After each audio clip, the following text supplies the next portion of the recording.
What's going on, everybody? It's your boy Nisan Joseph, and right now I'm sitting with my main man's Akil with the real deal. Akil, make sure y'all tune in. Real. This gonna get real.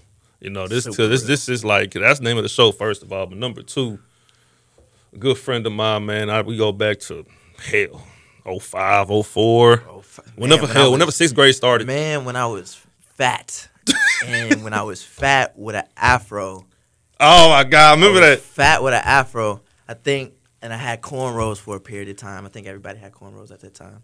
Except me. I just had a big ass nose. And you still do. I grew into it. Exactly. Your head filled out. You got a little beard now, so it makes everything kind of in proportion. And I think you didn't have cornrows at that time? Nah, the only thing I had, bro. I remember I had an afro senior in high school. Of course. I had an afro senior in high school, and that's what happened. In the phone, they saw your phone's gonna be going off. You an artist, and man. You know what? And my biggest fan is my mom, and that's who that was. Exactly. So, but she'll be okay. So that's a good thing, man. I'm talking about Nisan Joseph, man, artist out in Atlanta, born and raised in Houston. Yeah, Clark Atlanta grad. Congratulations, man, bro. Thank you, man. It took 6 long years. Damn, though, 6 years to get through that, and that's on me that it took 6 years. Not that I wasn't failing no classes, y'all. Stay in school, be in your books, get your grades. Though.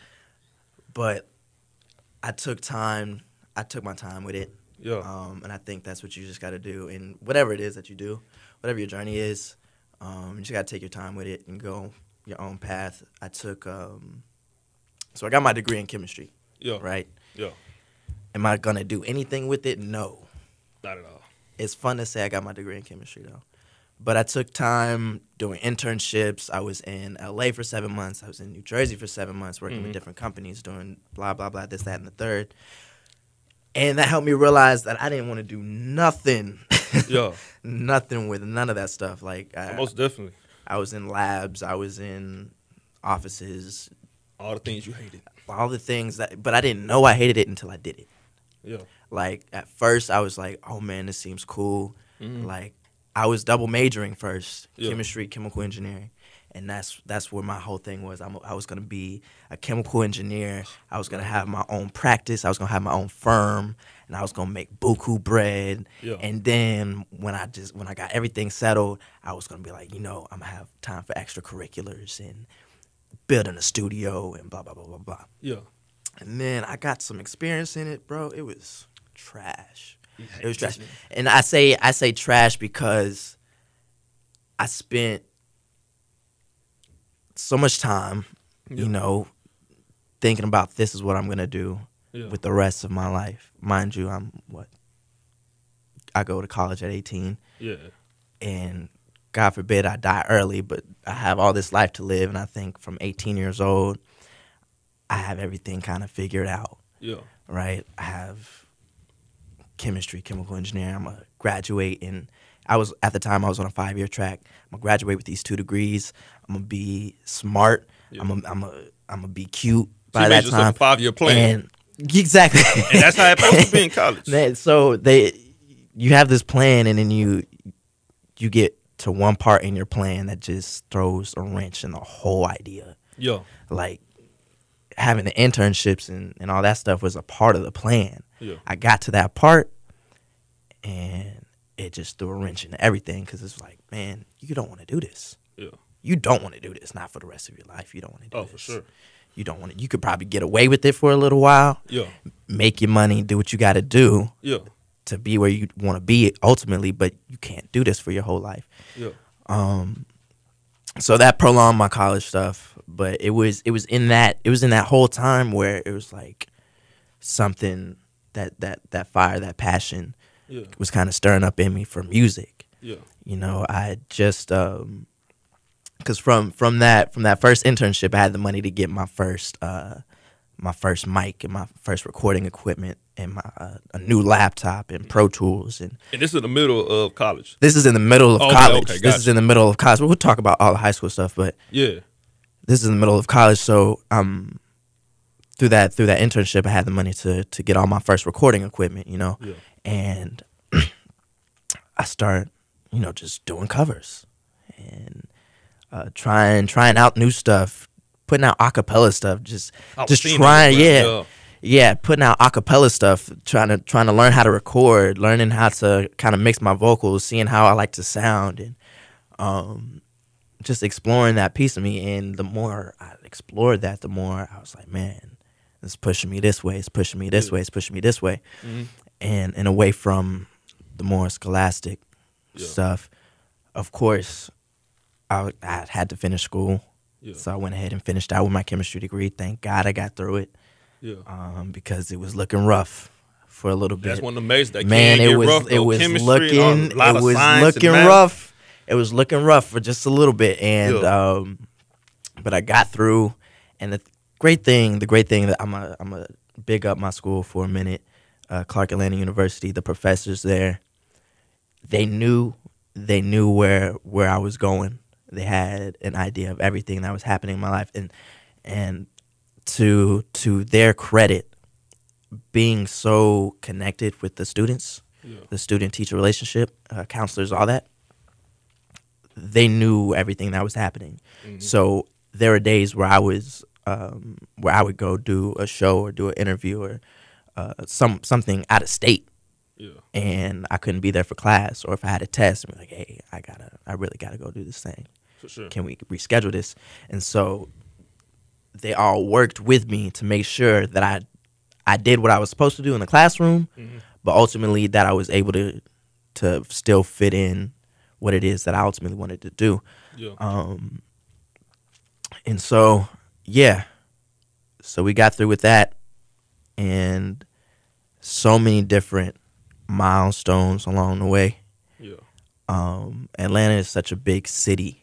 Huge. for entertainment, music specifically, but it's getting bigger and bigger for entertainment. I'm like seeing to where I'm seeing the people that I went to class with in movies now. Like it's crazy. I literally, like, Saturday I go see a Bad Moms Christmas.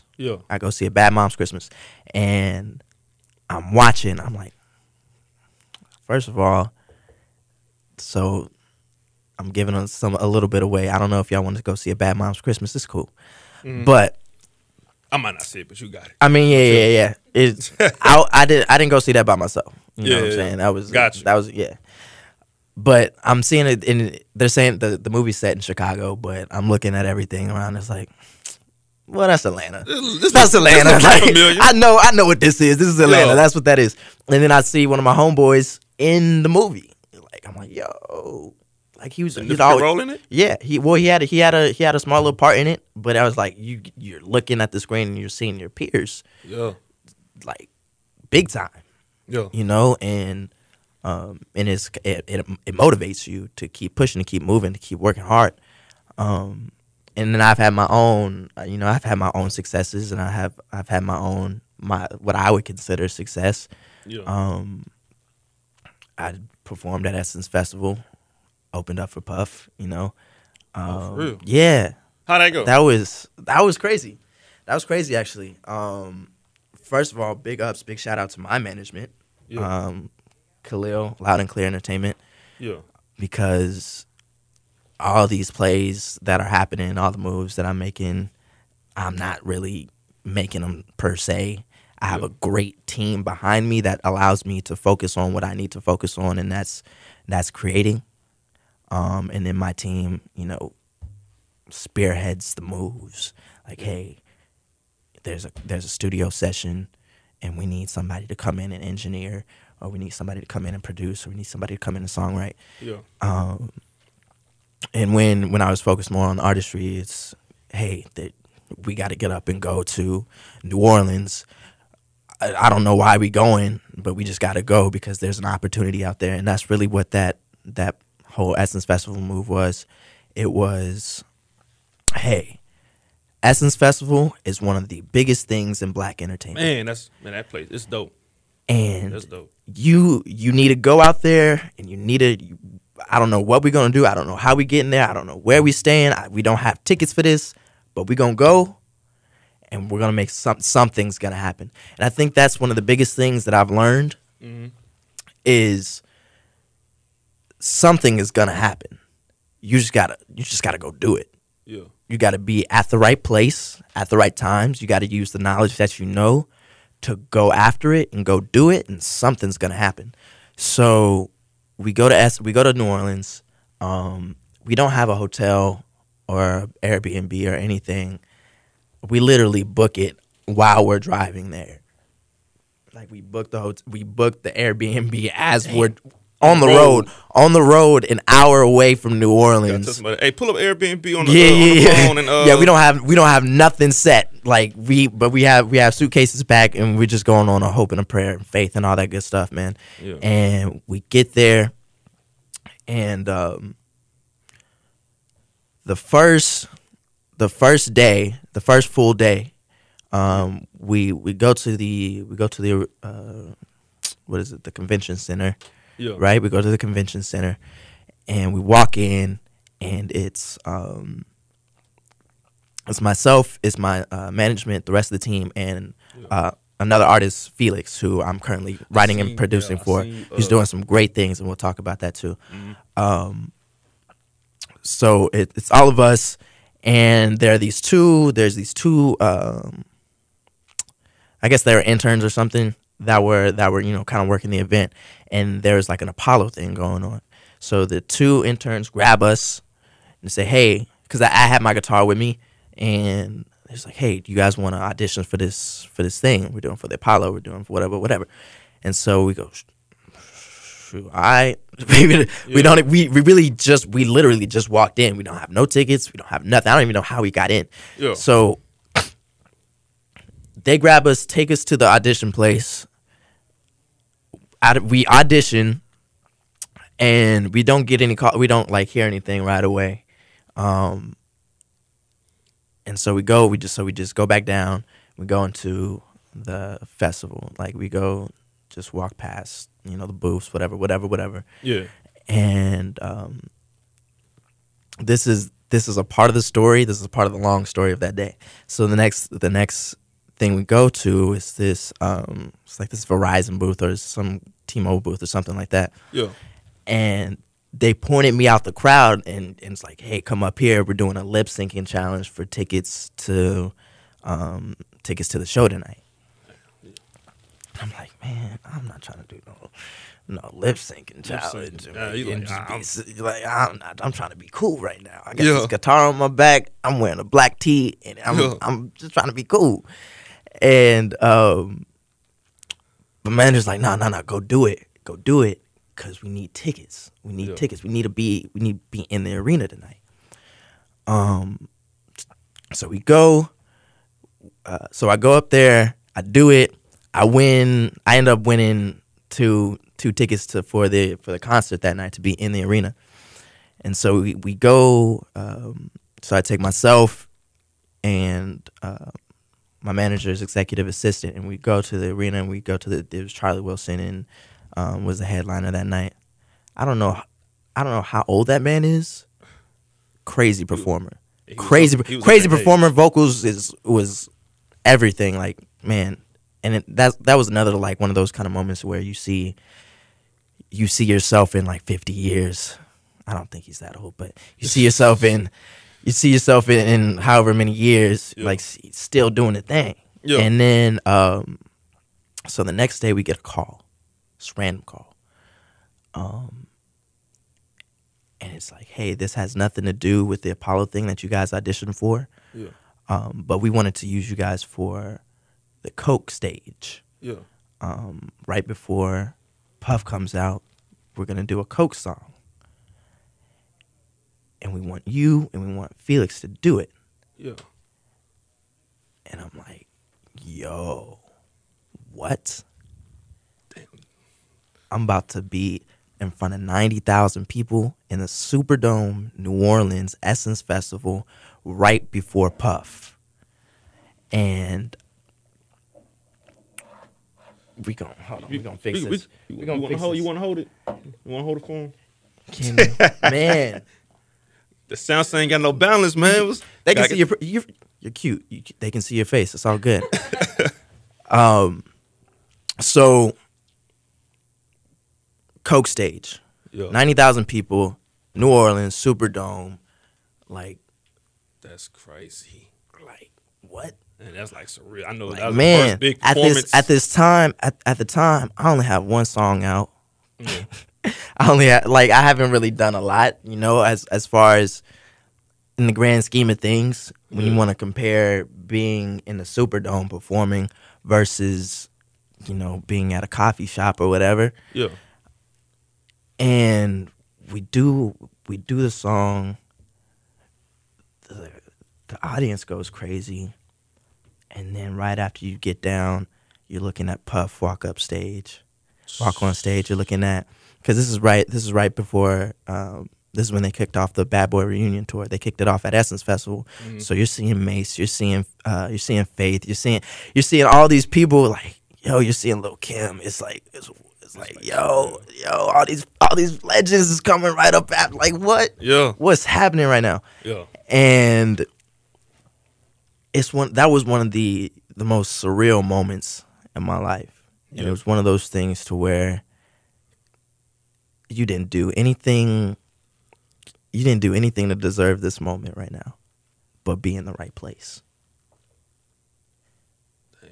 And that's one of those esoteric God moments that's like when you know you're destined to be somewhere doing this thing. Yeah. Is when you've prepared, but yet and still you've done nothing to deserve the moment that you're in, and the magnitude of it. Most definitely. And then move forward. We can fast forward to kind of current and present time, the space that I'm currently in, where I'm doing mostly songwriting and producing for other artists. Yeah. And another moment, it's Felix, the artist that I mentioned earlier. Yeah. Phenomenal talent. Like, dude is crazy. Like, dances, backflips, on stage, live vocals, no auto-tune, like live band. Dude's talented.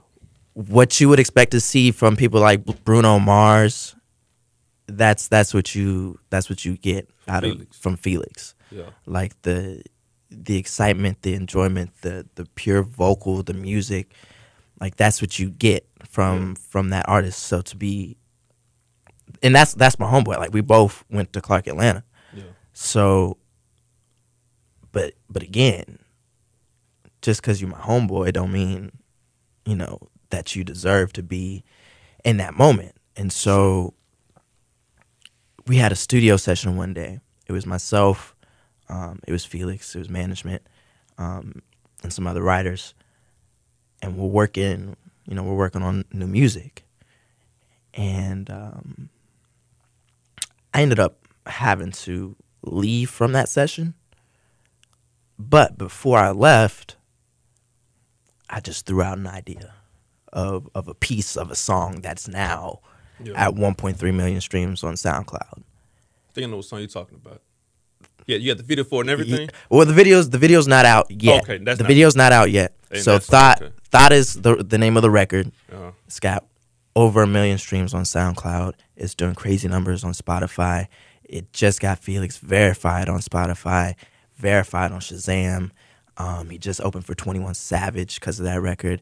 Yeah. He's just touring all over because of that record. And real life true story, I was unsure about that record at first. And I'm one of the writers, right? Yeah. But then that goes back to my team and how amazing of a vision that my manager has, right? To be able to foresee past what everybody else in the circle is kind of seeing for the present moment. And the record's going crazy. Like, radio play in like 15 markets. It's getting spins on the biggest radio stations in Atlanta. Damn. Like, and that's hard. And we're doing that with no bread. But it goes to show the sacrifice you got to make. And that's hard work pays off. Hard work pays off. Being in the right place at the right time, trusting the process. It takes a team, a great team, and somebody who knows what they're doing. For sure. Right? It takes you can have a great team in terms of intention. Don't know exactly what they're doing. It's going to take time, blood, sweat, tears, and a lot more of it that you expected to put in. Yeah. And so to have a team that works hard like that, but also knows what they're doing, that's what takes it to the next level. That's what takes it to the next step. And it's another one of those, you didn't do anything to deserve this moment right here, but be at the right place in the right time to just do it. For sure. So, so that's kind of where I'm at right now, man. And I'm working with Felix, and I'm working with another female artist by the name of Jasmine. Great female vocalist. She's gonna have some great stuff coming up, and also, working with some artists, spot wise across the country. So so how did that name Nisan Joseph come? That's a dope ass name. Like, Man, that's a name like I could type in Spotify. I'm like, man, that shit it's crazy. It's crazy. So Nisan is Hebrew. My dad's black, but he's real big in for Hebrew names. So my brother and myself, we both have Hebrew middle names. Shout out to your brother Jordan, man. Shout out to Jordan. Shout out to Jordan Fresh, Lotus Vision Films, who did my last 2 music videos. So if anybody needs a music video, make sure y'all hit him up. Quality is amazing. The dude is super dope at what he does. And I wouldn't even be doing music had it not been for him, because he's the person who recorded my first thing I ever recorded. So,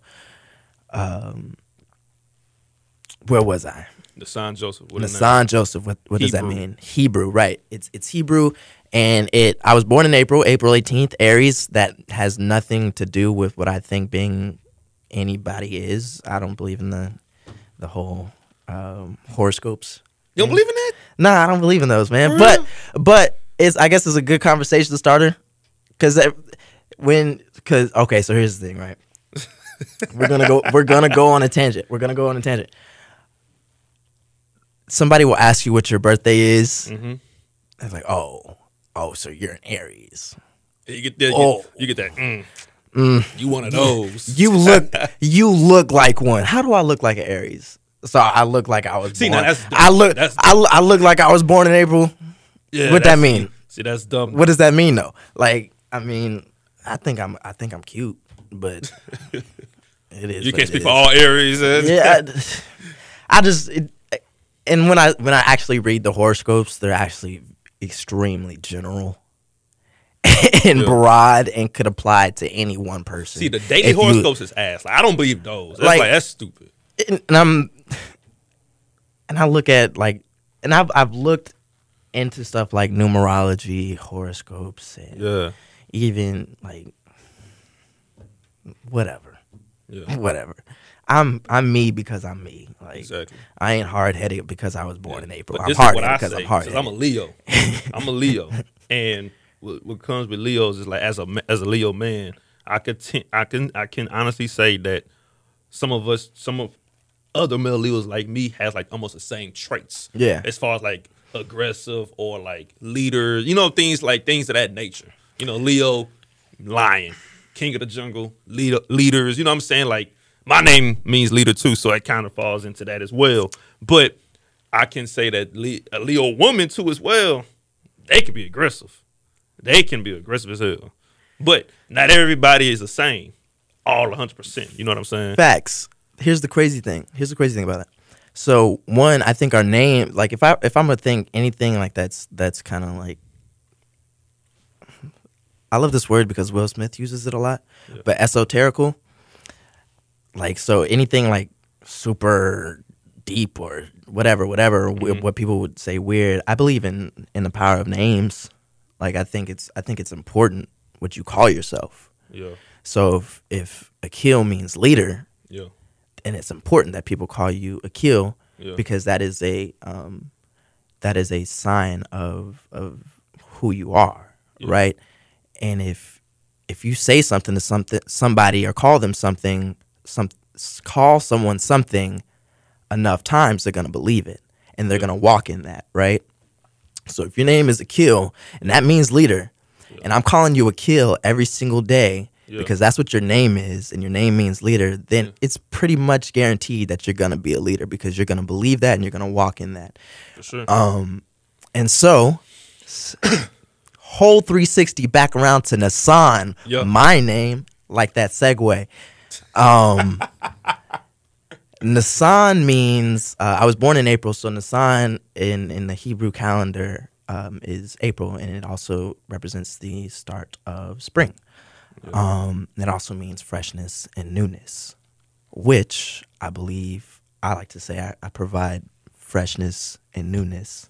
Yeah. You know, whether it's in music or whether it's just a vibe and coming in, bringing a fresh energy, a new energy. If anybody's having like a down day and you just need some revitalization, some new energy, something fresh, something, you know, just a pick me up, I like to say that I can provide that. So it's also one of those things where, going back to what people call you every day, if y'all calling me new and fresh every day, I'm gonna feel new and fresh every day. So no day is ever the same. You know what I'm saying? So that it's going back to, it's important what you call yourself and what you go by, and what you either have your name as or what your name to be. Yeah. Right. So that's Nisan, the name in a nutshell. That's a live ass artist name. That's a live ass artist. Now we're gonna play a game. Let's do it. Let's play it. Let's play it. Games. We got it. Oh, we got 5 of them. 5 of them. All right. We're gonna start off. Who has the better women, Houston or Atlanta? Man, yo. All right. I could speak on Atlanta too, because my sister lives in Atlanta, so I've been out there before. So I know how Atlanta. You say what? So who do you say? Because that's hard. Because they're kind of the same. It's almost the same. Houston and Atlanta's like they like cousins. You know, like it's the same thing. So damn. I'm gonna say Houston. You know what? I'm gonna say Houston too, and this is why I'm gonna say Houston. This is why I'm gonna say Houston, because there's a little bit more realness about a Houston woman versus an Atlanta woman. And I'm going to say, it's going to get real specific because I don't want my Atlanta women to get mad at me, because I love y'all. Y'all beautiful. Y'all are real. y'all exist. You know what I'm saying? Y'all are important. All Atlanta women lives matter. The reason I say, let me not say more real, a little bit, Houston women are a little bit more down to earth. And that's purely and simply because the environment that they're in. Yeah. This is not Houston is a big city, but this is a business city. It is. Atlanta is a big city, but it's an entertainment city. Black Hollywood. So you think of places like LA and New York, where like the entertainment people move there to be actors and singers and models and all that stuff. Atlanta is one of those kind of places. Yeah. So, to their credit, you gotta walk a certain kind of way. Yeah.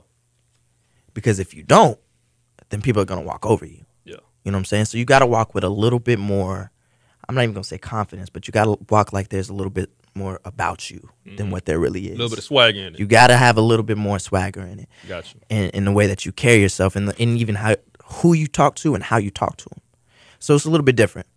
Yeah. But for myself, my personal preference, Houston.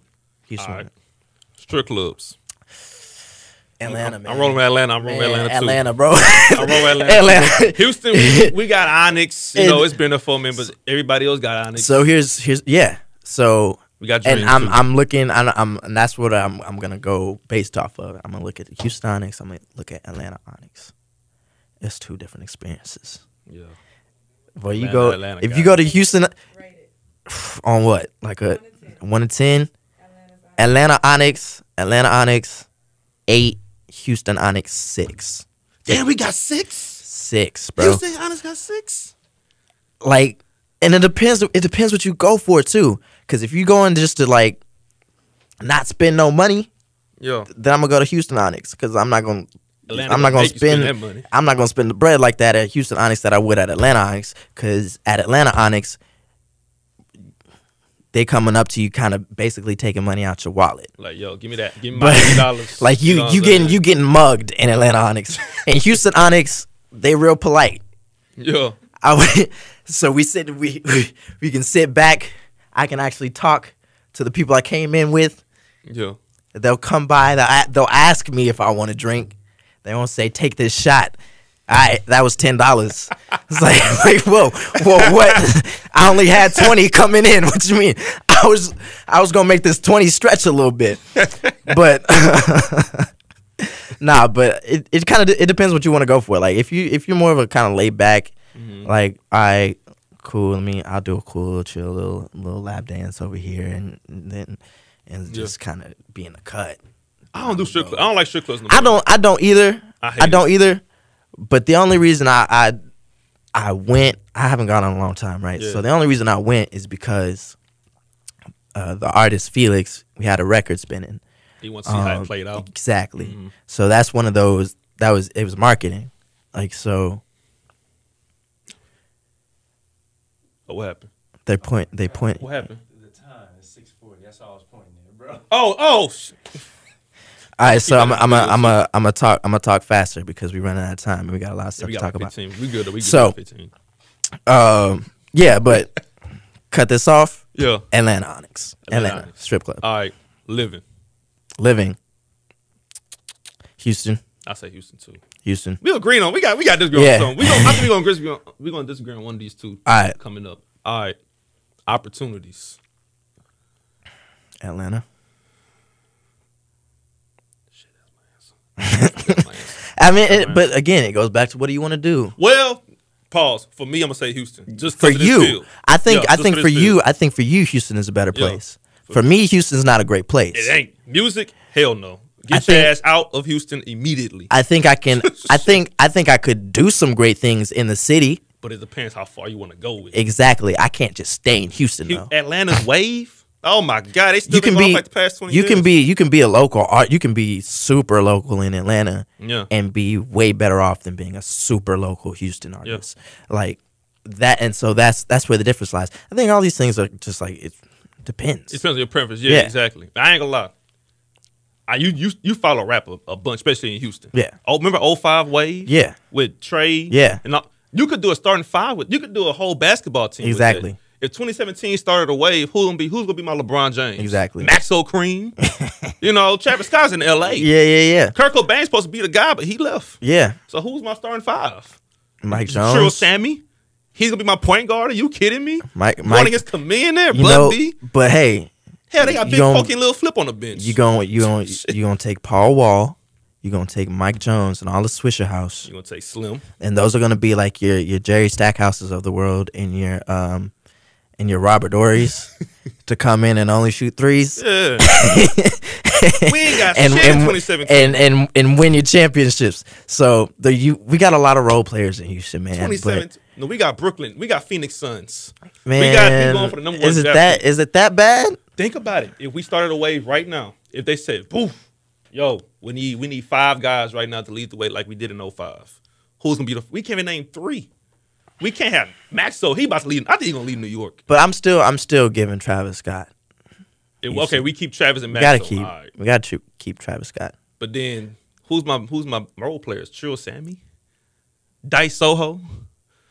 Hey, who's I don't know who none of these. I know who Trill Sammy is, but I don't know who none of these other people you talking Atlanta. about is.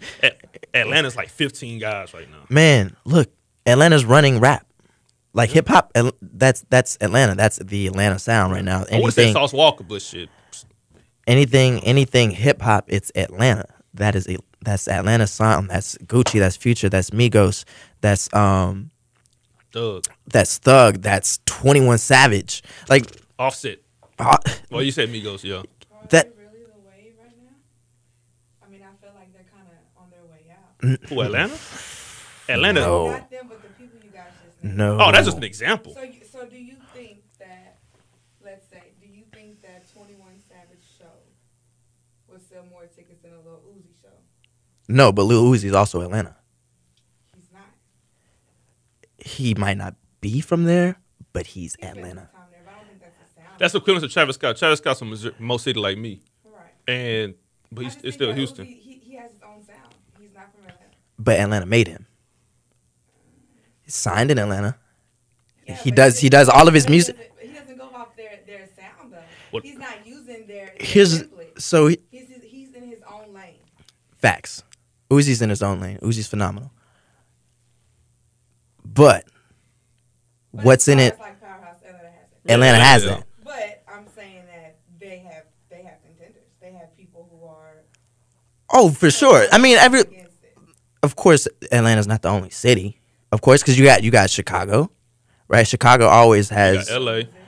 You got L.A., You got New York. New York. I mean, those are always going to be the mecca cities. You know what I'm saying? Those are always going to be the powerhouse cities for hip hop and music in general. Like it's gonna come down to those. The only way Houston can compete if we claim Drake. That's the only way we can compete.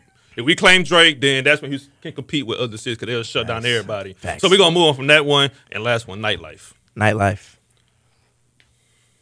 So another one of those is it depends. I'm gonna say Atlanta though. I can gonna say agree it. with you on that because Houston nightlife. Put it like this: it's a lot of people that want to be in the limelight in Houston. Of course, Everybody but I want to think be the big time. Everybody want to, you know, saying like it's no shot to anybody, but it's a lot of people that's like. And I shout out to like Junior who's running the nightlife with Prospect and other places like that. Shout out to people that run the address. Shout out to people that runs a lot of things in Houston. But I say nightlife can go to Atlanta because it's so segregated in Houston. I can't even go to Midtown without being like, hey, your friend's pants is too baggy. You know what I'm saying? Yeah, no, Like, it's certain different. parts in Houston. It's like, yo, like, come on, man. Downtown Houston, I went out there for the first time this past weekend. That shit is dope. I didn't know downtown was like that. Yeah, man, it's another one of those. Again, it depends. Like because Atlanta is a super duper urban city. Like it's a hip hop city. It's an entertainment city. So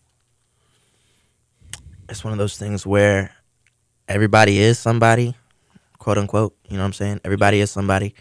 And then, but there are spots that you can go to where it's a little bit different. It's a little bit more chill. It's a little bit more artsy fartsy. It just kind of depends on what it is. So I'll give the nod to Atlanta because of the variety of stuff that happens.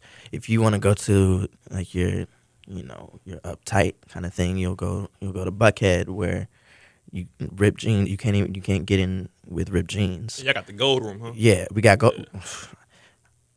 I don't do gold room because it's just I don't like. First of all, I don't really do clubs like that because I got you. Claustrophobic. I don't like people touching me. I'm a sports bar guy. Yeah, like if you're gonna go out, I'd rather do something like Edgewood, which is a whole bunch of bars. Yeah. And then you can it's popping outside of the bars because people are playing music outside and it's like more space or whatever. Yeah. But yeah, I'm gonna give the nod to Atlanta. Atlanta dominated this segment. It dominated. And we got about like 10 minutes because I want to touch on high school. For sure. At high, first of all, did you imagine me being an ESPN? Like, did you imagine like saying, bro, like, yo, nah. 'Cause I'm not even gonna front because we were all worried about you, bro. Yeah. We were all worried about you. How worried? I never knew the how 1 through 10. Like, no, we were like critically worried about you, bro. For real? Like, I honestly, knew I was worried with my damn self. Like it came a point in time. Like we would. You can be real. This the real deal. You can be real, honey. We got the group chat or whatever, but yeah, it wasn't. We weren't talking that We start talking like more the past like year and a half or so in the group chat. Season. Yeah, especially around basketball season. So when everybody first graduated, we was like, where Kill at? He all right? Yeah. And then anybody heard from Akil? He good. Like and it was you. It was Jeremy. Like Jeremy Isaac. Yeah. We we're boys, so we're kind of asking each other about about each other. Kind of seeing where everybody's at, what everybody's doing, and then out of nowhere, you're coming to TSU, and I'm like, oh man, thank God. I was like, I was bro. at ACC for like 3 yeah, 3 years. And I didn't know you were on the TSU, and I was like, oh my God, thank you. He's doing something. And then you get the sports show. I'm like, man, I'm proud of this kid. Yeah. I'm proud of him. Like you have your own story. Yeah. That you can tell. Yeah. I know bits and pieces of it, of course. But to see you go through that and then come to now, and you have your own podcast, you just did your own air show, like you're doing live interviews, and you're finding your own lane to do what it seems like you love to do. Yeah. Which I'm looking at Akil in high school, the space cadet. I remember that nickname Boss gave me, bro. It was because I didn't know the plays, and that's what it was. But like high school, bro, like what's crazy in high school, bro? Before high school, I always had things handed to me. Yeah. Like little things, like little details. I'm the youngest of 4. Mm-hmm. My parents always spoiled me. Yeah. I thought me playing basketball, I had this theory like, yo, if you play basketball in high school, they gonna pass you, whatever. Yeah. I got hold a couple of times. You know what I'm saying? 4 years, bro. I did not go to district 3 of the first 4. Yeah, I know. Only time I made district was senior year. Senior and year. that was my worst year ever. Worst. You know what I'm saying? And then it's like, bro, like high school is just so. Bro, I had I don't think I told you this, bro. But my GPA was a 1.4 back in. No, I knew. You know? No, we all knew. Like it wasn't a secret. Like when you stopped showing up to practice because you're on academic probation, we kind of figured some things is happening. But I feel like I let y'all down, bro. Like I look back at it now, like bro, like senior year we went to playoffs. I take partial blame with like why we didn't go. I think each one of us on that team can look at something that we did or didn't do and say the exact same thing. Yeah. You know what I'm saying? I think we all grew up playing together. Like legit grew up playing together. Yeah. Like so we've watched each other evolve through basketball, through school, through life. And it's one of the most that game, that last game, who did we play? Playoffs? Yeah. Hardin Jefferson. Was that who we played? Hardin Jefferson? Overtime. We lost in overtime. Yeah, and we lost in overtime. That is a storybook moment that will go in my biopic. Like our time together in high school through grade school, that is an essential part of my life, and I think it's an essential part of all of our lives because we grew up so closely together. Mm-hmm. And we can look at certain points. Okay. We can look at certain points in there and pick out what we could have did differently. Mm-hmm. But I think how we did it was the way it was supposed to be done. Yeah. You know what I'm saying? That moment. We needed those moments. You needed to go through all the things you went through to get to the point right now. Yeah. I had to be benched. To realize, like, man. Exactly. Yeah. Had I never, had I gotten away with putting myself in the game during the BF Terry tournament, and and not suffering those consequences, that happened sophomore year, never recovered. By the way, if that hadn't happened, I wouldn't be at this point that I'm. If we were one state, we wouldn't be doing the things. Sean would be playing D1 basketball maybe. Somewhere, like. You'd be trying to be on a team somewhere. Like we would all be trying to be doing something that's not what we're supposed to be doing. Yeah. So the things that happened with us, and the stuff that we've all gone through, is for a reason. Yeah. And I'm proud to look at all of that stuff and make a full 360 and come back home, be sitting in front of you. We haven't seen each other in how long? Like 6 years. 6 years. Wow, that's our first. Yes. Our first 6 years. In 6 years. Crazy, like nothing, like nothing ever happened, right? Like there's never been a break in time, right? Yeah. And to come back to this moment, to see you doing your thing, and you're sharing your platform that I never in a million years thought you would have. Same here. I ain't gonna lie to you. Same year. I really didn't.